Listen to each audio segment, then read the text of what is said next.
안녕하세요, 이 팀장입니다. 오늘은 인문계열 전공 중 학생들에게 가장 인기가 많은 경영 관련 전공들이 2026학년도 전형계획 및 2024학년도 입결에 대해 정리하는 콘텐츠를 진행하고자 합니다. 지난 시간이 생명 관련 전공들과 마찬가지로 경영 전공 역시 각 대학에 빠짐없이 설치되어 있을 정도의 대형 학과인지라 자료의 양이 꽤 많으니 반드시 PC로 보실 것을 추천해드립니다. 그리고 올해의 주요 학과 분석 콘텐츠는 말씀해드렸듯 입결 위주의 콘텐츠라 경영 관련 비교과를 만드는 핵심 방법 등에 대해서는 2025학년도 경영 관련 전공 분석 콘텐츠 및 여러 합격 사례 분석 콘텐츠 등 이전의 콘텐츠를 참고하시면 더 많은 도움이 되실 것이라 사료됩니다. 또한 경영 키워드가 들어있기는 하나 주로 자연계열 소속 모집 단위이자 별도의 콘텐츠로 다룰 산업경영 관련 전공은 제외하고 자료를 제작하였다는 점을 알려드립니다. 그러면 바로 시작해보도록 하겠습니다. 오늘 콘텐츠의 주제인 경영 키워드를 포함한 전공들이 모음입니다. 사실 경영 관련 전공을 운영하지 않는 대학은 거의 없다시피 할 수 있고 실제로 자료를 보셔도 그 양이 상당한 것을 알 수 있습니다. 그래서 화면 속에 보이는 첫 번째 자료 역시 메이저 리서치 데이터 팀에서 주요 대학을 추려서 제작한 자료이기는 하지만 그 중에서 학생 여러분들이 더욱 선호하시는 대학들을 더욱더 추려서 추가적인 자료를 제작하였습니다. 지금 화면 속에 보이시는 이 팀장이 제작한 두 번째 자료의 경우 경영학과 경영학부와 같이 순수 경영 전공이라 볼 수 있는 경영 전공들이 목록이며 세 번째 자료의 경우 국제경영학과 문화예술 경영학과처럼 경영을 특정 분야에 접목한 경영 관련 전공들이 목록이라고 보시면 됩니다. 이 팀장이 이 세 번째 자료에 해당하는 경영 플러스 알파 전공들 각각의 성격에 대해 2025학년도 경영 관련 전공 분석 콘텐츠에서 테마를 나누어 자세히 설명해 드렸으니 이를 꼭 먼저 읽어보시기 바랍니다. 일반 경영학과가 아니라 왜 무슨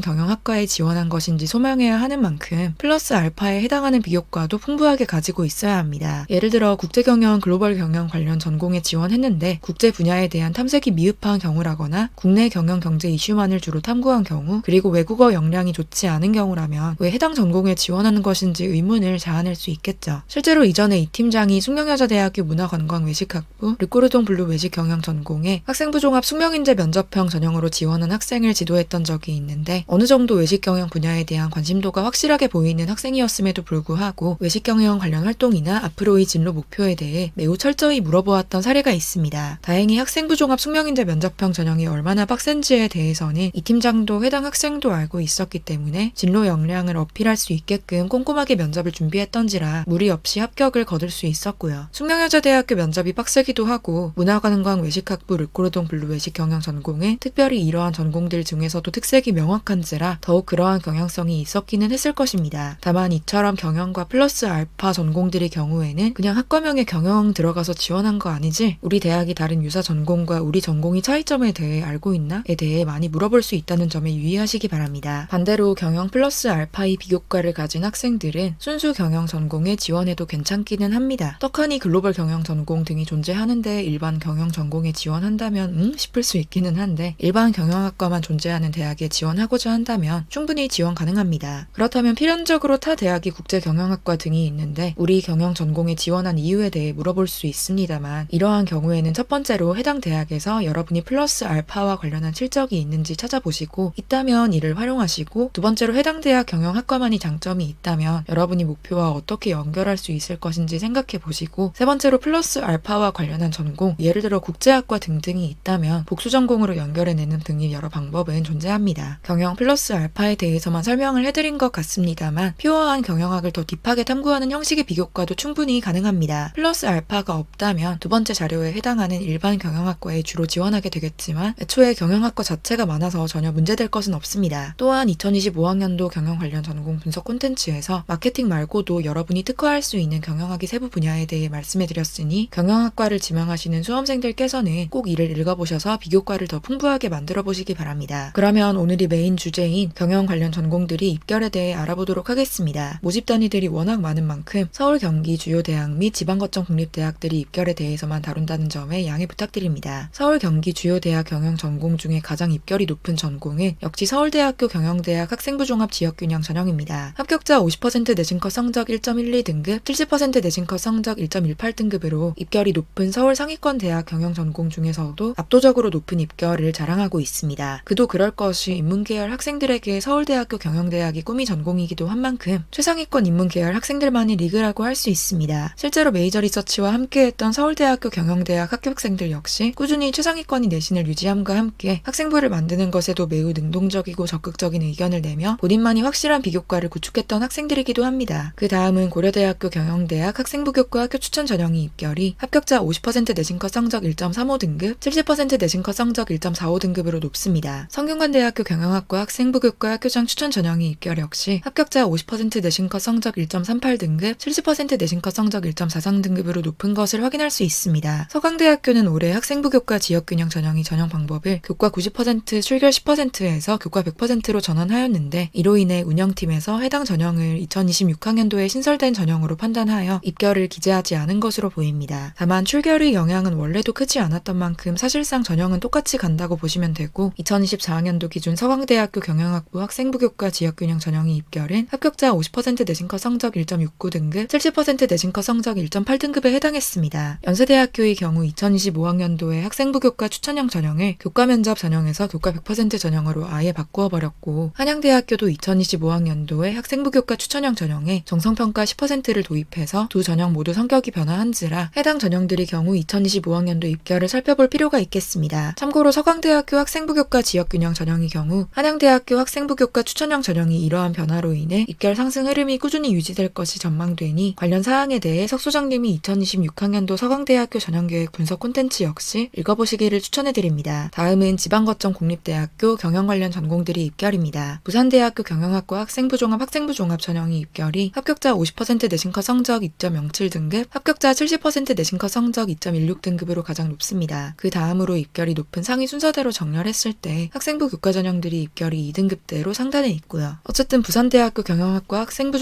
종합 전형이 입결이 학생부 종합 전형인데도 지방거점 공립대학교 경영 전공 중 가장 높은데 이는 수능 최저학력 기준을 적용하지 않는 것이 영향으로 보입니다. 그래도 일단 지방거점 공립대학들 중에서는 부산대학교 경영학과의 입결이 가장 높았네요. 그리고 보통은 경영 플러스 알파 전공보다는 일반 경영학과들의 입결이 더 높은 편입니다. 성균관대학교도 글로벌 경영학과보다는 경영학과의, 경희대학교도 호스피털리티 경영학과보다는 경영학과의, 건국대학교도 기술 경영학과보다는 경영학과의 입결이 더 높은 것을 확인할 수 있습니다. 중앙대학교의 경우 경영학부 글로벌 금융의 입결이 경영학부 경영학 전공보다 높은데 이는 모집 인원이 경영학부 경영학 전공에서 7, 8배 정도 많은 것이 영향이라 보시면 됩니다. 아무튼 그 말인즉슨 여러분이 플러스 알파 분야 또는 경영학의 세부 분야 중 무엇을 선택하고 싶은지에 대해 빠르게 결정하고 이를 특화한다면 경영 플러스 알파 전공의 지원을 통해 입결을 커버할 수 있다는 뜻이 되기도 하겠습니다. 경영 전공을 지원하는 학생들은 보통 야수의 심장을 가지고 육경영을 쓰는 경우를 많이 보았습니다. 경영 전공이 문과 전공 중에 거의 최고 인기 학과인 것을 알고 있었던 만큼 애초에 타협할 거였으면 진작에 다른 전공으로 돌렸을 것이다 하는 것이죠. 다만 그래도 경영 전공들이 대학 내에서도 입결이 상단에 위치하기 때문에 한두 개의 카드 정도는 학생부 교과 전형으로 다른 전공을 써서 대학 네임밸류를 높이고자 하는 학생들이 있겠죠. 학생부 교과 전형인 이유는 대부분 경영 메인 비교과를 가지고 있어서 다른 전공이 학생부 종합 전형을 쓰기에 애매해서입니다. 이와 관련해서 사실 경영뿐 아니라 상위권 입시에 있어 전반적으로 드리고 싶은 말씀이기는 한데 점차 이러한 전략이 어려워질 수도 있습니다. 일단 2028학년도 대입부터 학생부 교과 전형이 이전처럼 운영되지 않을 수 있다는 점에 대해서는 석 소장님께서 콘텐츠를 통해 다루어 주신 적이 있으니 이를 한번 읽어보시고요. 이를 떠나서 2026학년도 입시만 봐도 학생부 종합 전형만 실시하는 서울대학교는 물론이고 고려대학교, 성균관대학교, 한양대학교는 학생부 교과 전형에 정성평가를 도입하고 있기 때문에 2026학년도를 기준으로 정량 성적으로만 겨루는 학생부 교과 전형의 경우 스카이 서정안에서 연세대학교 학생부 교과 추천형 전형, 서강대학교 학생부 교과 지역균형 전형만 남았습니다. 아니면 중경의실까지는 내려와야 하고요. 학과를 경영을 쓰지 않고 전공을 돌리는 이유가 대학을 높이기 위해서인 만큼 본인이 주 지원 라인이 어디인지 희망 라인은 어떤지를 잘 생각해 보시고 카드를 전략적으로 쓰셔야 하겠습니다. 그러면 경영 관련 전공을 지망하시는 학생 및 학부모님들께 오늘의 콘텐츠가 많은 도움이 되시기를 바랍니다. 감사합니다.